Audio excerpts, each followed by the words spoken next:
My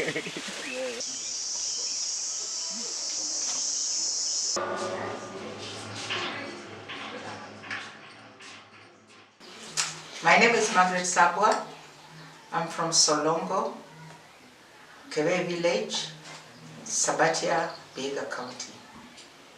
I do a lot of social work in the village, and I realized a lot of the mothers could hardly make it with their children. And I felt giving out handouts will not help them. So I was doing beekeeping myself with a few friends, members of the family and a few friends. And we found the honey was selling so fast. We would harvest and within 3 days, the honey is finished. And we thought if we can involve the community in beekeeping, it will be profitable for them.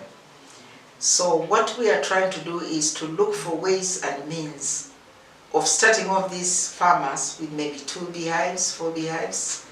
And when they do the beehives, we shall give them the technical help, and at harvest time, we will find market to sell their honey. We already have about 200 beehives, but if we bring in members, our aim is to see that we have about 2,000 beehives by the end of the next 2 years. Kwa hii kibao nyuki inajenga nyumba. Sasa kwa hizi beehive tukiwa na extractor hivi, tukitoa hii kwa mzinga, tunaweka hapa na kuzungusha, tunaziweka humu ndani. Tukisimamisha humu ndani na tunazungusha, sasa hili unazungusha, asali ndio inatoka. Asali inatoka, lakini nyumba yake haiharibiki. Unajua hizo mizinga za zamani, tulikuwa ukienda kutoa asali, unatoa kila kitu, unaharibu nyumba. Sasa kutengeneza asali inachukua kama miezi 6.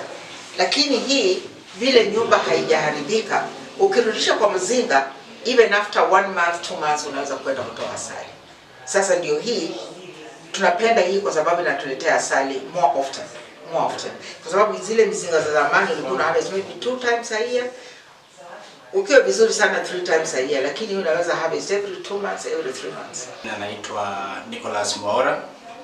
Mimi ni mshiriki wa Kohesu na Solongo huku Vihiga.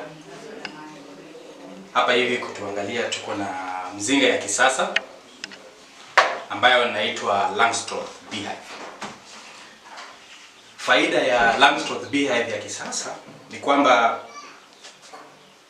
ikiwa umeitunza na umejua kuipanga na kuhakikisha iko sawa, kwa mwaka unaweza jipata umevuna hadi mara 4. Hiyo italingana na uwezo wako na bidii. Hata hivyo tunajua kwamba nyuki ni mfugo mwenye ukiwa nayo hauna kazi nyingi na shughuli, kwa sababu kulisha kwake ni rahisi.